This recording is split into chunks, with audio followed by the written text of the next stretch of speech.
to it. Coach told me they lean into their identity, their defense. He likes the way his defense is rounding into form. This Jacksonville team didn't get much of a reward.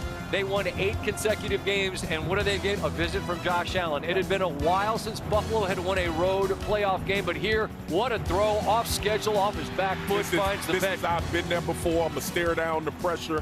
I'm going to deliver the ball to a receiver that got there like 12 hours ago. That's Brandon Cooks. And then this 4th and inches run. All right, first down, and then Osiris. I don't know. That might be the play that gets that play banned. Because you can't do that. You can't do it, man. And as a defensive guy, you lose that battle every time.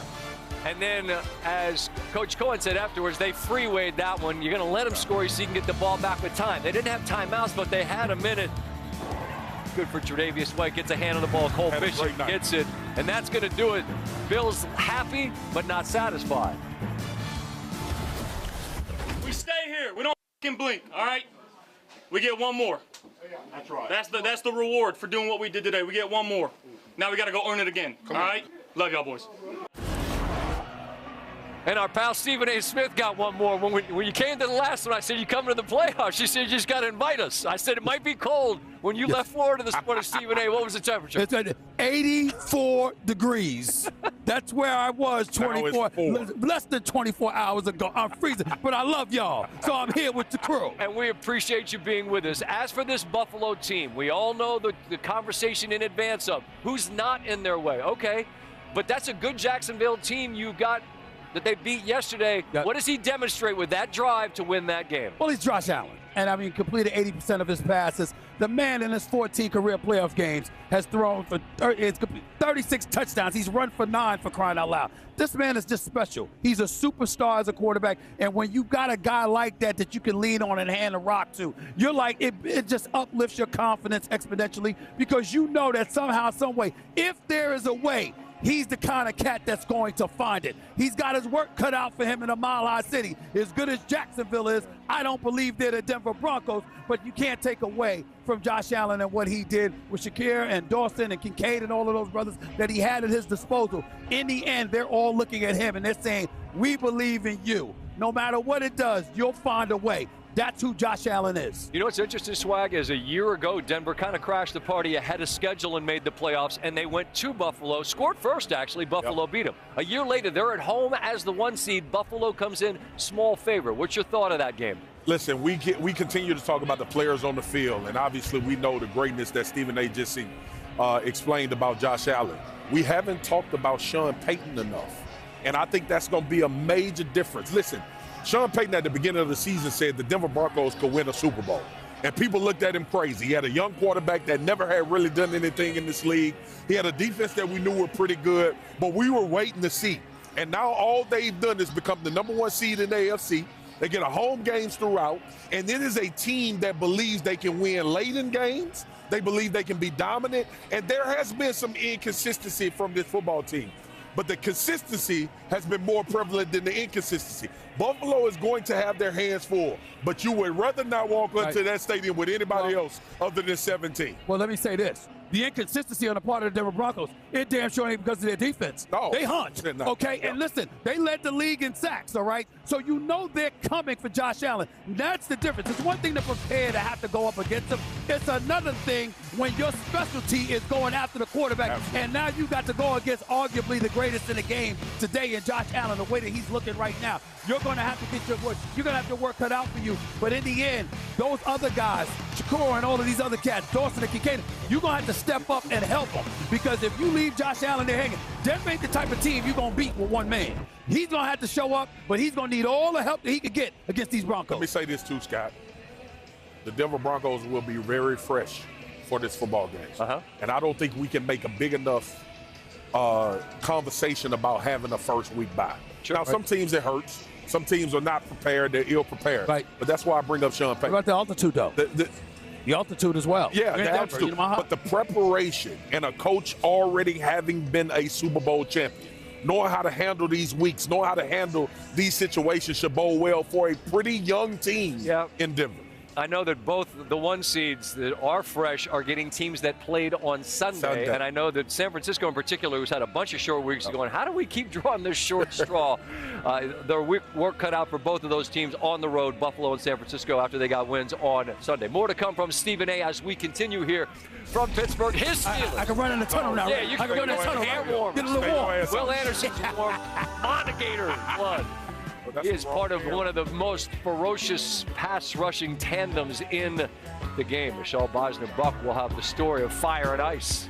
Give me the fire part. We need to stand by that as Monday night continues.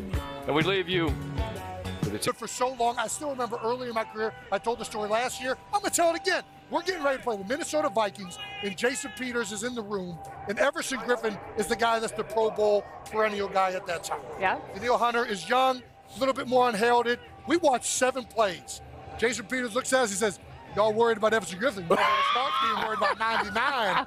And he showed us why he's the real deal that day. He is a beast. Him and Will Anderson together, they are thrash. That's a great nickname. It's the only time LSU and Alabama can see eye to eye on anything. Both of these dudes are great, man. The other thing is this, too. Like, for the success that they've had, they play like starving dogs. Yes. And J.K. knows this. Like, for those players, we're going to watch some here tonight with T.J. Watt, the relentless effort that they play with down in and down out. But the most impressive thing about these guys all year has been what they do in the fourth quarter. Yep. And when I was playing in the league, a lot of coaches would say, I want the guys that's going to show up in 2-minute drill. I want the guys that's going to show up in these critical possessions.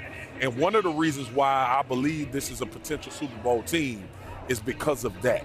Late game situations, you are going to hear Danielle Hunter or Will Anderson's name, and usually it's going to mean that they either getting the ball back or they putting this offense in a terrible situation with a scoring drive. You're 100% right. In 2-minute situations, the critical things, you can't have penalties, you can't have sacks. It keeps the clock running, negative play, it ruins the entire game. That is exactly what Will said about Danielle. He's fantastic in the 2-minute drill. Scott, back over to you. Appreciate it. We're just sitting here literally laughing, looking at Danielle Hunter. It's absurd. Will Anderson is a big man, but he's the skinny of the duo. Every time you show like Danielle Hunter, I think to myself, favor ain't fair. You know what I mean? Exactly. Hey, some of us leave the hospital with a little bit more than others. And Danielle Hunter is one of those dudes. Exactly.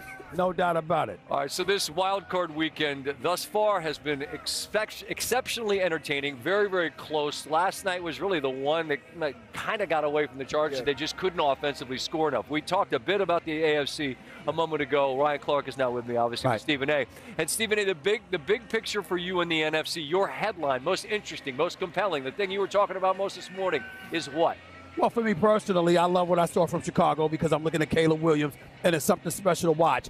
3 head coaches, 4 offensive coordinators in his second season, and look at the way he's looking. 7 come from behind wins in the last 2 minutes in his second year in the league, 9 overall. It's special to watch. You look at Matthew Stafford, for example. I got him as my league MVP. That's very interesting. Or it really stands out in my mind is the Philadelphia Eagles and how the reigning defending Super Bowl champions look like. I mean, listen, their offense was a problem all season long, and I know some things that A.J. Brown did were not ideal, some of the cryptic messages and stuff like that. But in the end, ladies and gentlemen, he was prophetic. He was talking about the problem that the Eagles had all year long. He said, this ain't it. This ain't the answer. Other teams got better. The Super Bowl was last year. I'm telling y'all.